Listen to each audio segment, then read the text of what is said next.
Okay, so for the 2¼ pounds of ground beef, we're going to use 1½ very large onions. We're also going to use that onion because it's been in the fridge and we need to get rid of it. Ziani's putting a piece of bread in her mouth because it absorbs the... Are you sure? Yeah, it keeps the eyes from burning when you're cutting onion. So she's going to put it in the food processor and blend it up and then put it in the strainer because we want to get as much water out as we can.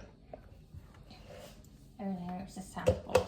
So this is the first step to good Koobideh.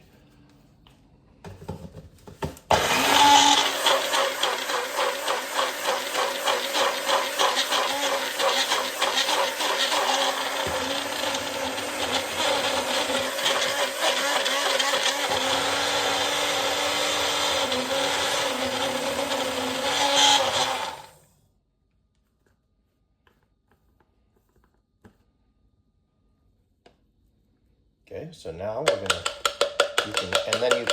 once you get all the onion in there, then you're gonna shake that strainer to get all the liquid out. And it takes time, and sometimes you take a spoon and smear it all over the strainer to get the liquid out. Okay, so the meat grinder I use is a KitchenAid, but it does the job. You put your blade in there, you put your screen tighten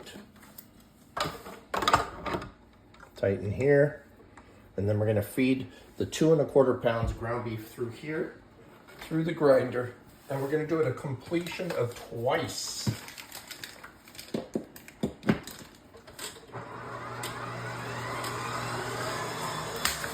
So just to give you an example,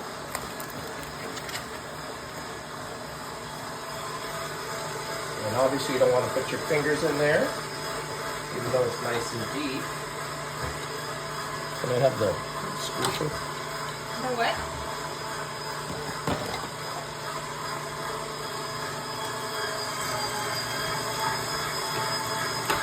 So this is going to make the meat soft and pliable, like Play-Doh. If you do it 2 full times, all the meat, it's going to come out kind of like paste.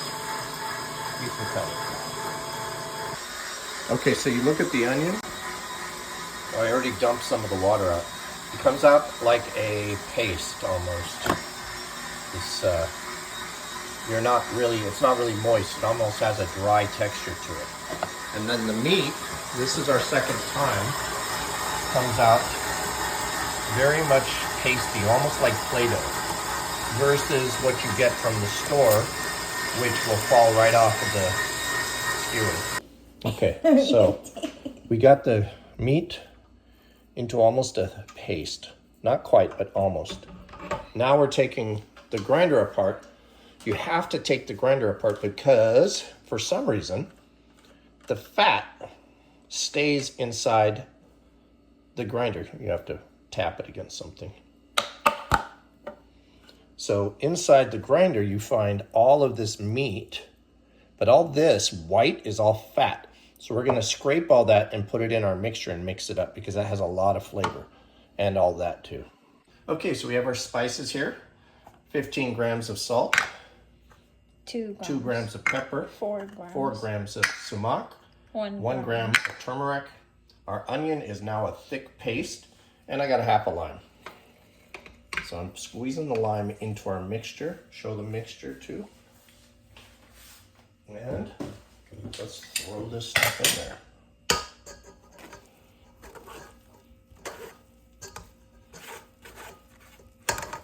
You got to make sure your hands are very, very clean.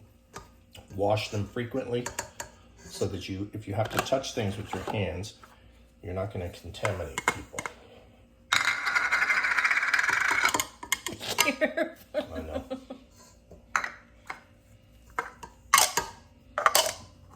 And turmeric. Okay, everything is set. We're going to plug this thing in. Start it slowly. And then I'm going to speed it up after a while because the meat tends to stick to the middle part. And so when it does that, I speed it up and then it's thrown to the edges.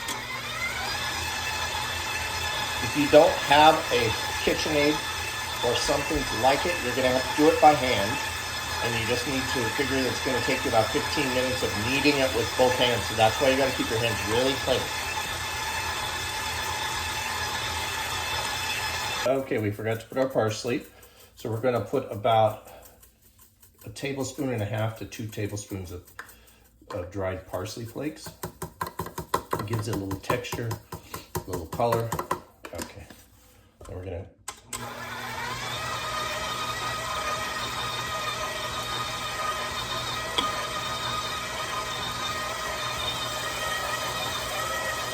okay, the meat is now the paste we want. I'm going to unplug it.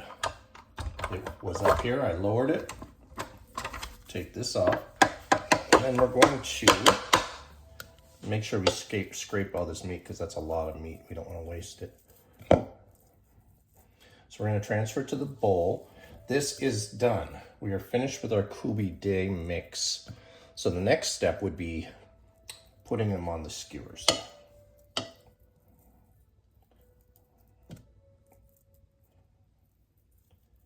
That's why you have to keep your hands nice and clean, too, so you can do this stuff.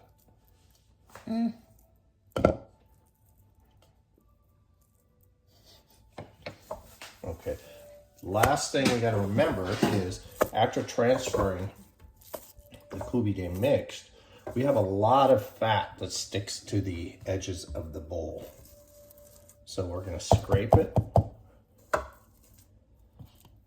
and mix it in with our mixture. See all the fat there? It has a lighter color.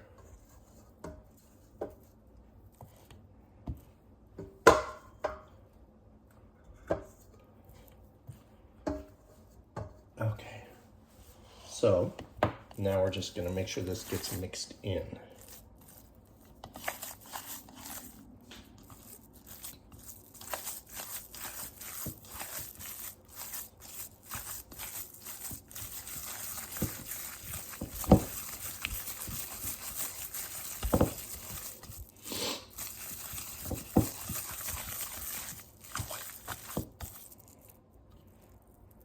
Piece of onion. Okay, so now it's done. Now the next one will be skewering. Okay, so we have our Koobideh press here. We put a piece of plastic wrap because that way the meat doesn't stick to the Koobideh press. We have our Koobideh, we have our skewer, we have our hand, but we need water. Get your hand wet, shake it off so that it's damp, and get a generous portion of Koobideh, which should be about this much. Maybe a little bit smaller than a baseball, maybe the size of 2 golf balls. Okay. Twist it around. Okay. And then using your thumb and your fingers, you're going to smash it into the skewer. So your goal here is just to get it on the skewer tight. Nice and tight, but even also. Okay. So once you have it like that, you put this through the hole, centralize it, put the plastic over, and then smash it into the press. Then open it up, and you have the perfect Koobideh kebab. Okay. Okay, so we have our Koobideh kebabs. We're going to put them over the flame. You should use a medium heat, so I'm going to actually turn these down a little bit.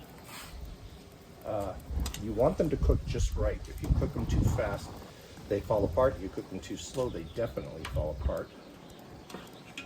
No, if you cook them too fast, they burn on the outside.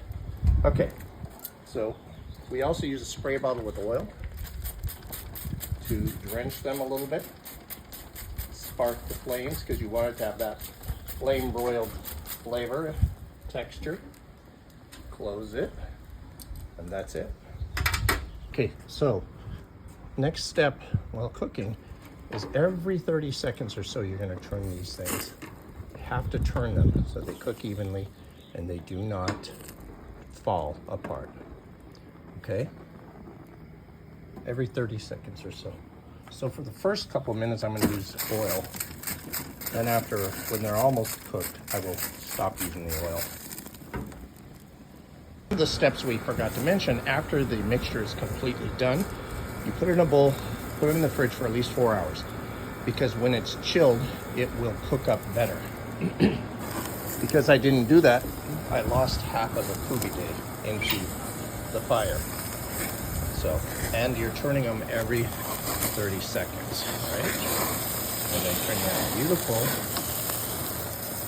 Okay, when your Koobideh is done, you'll notice they'll start bleeding, but the blood will be clear, not red or pink. And I'm going to take them off, aim down on a plate, pound it once, they slide right off.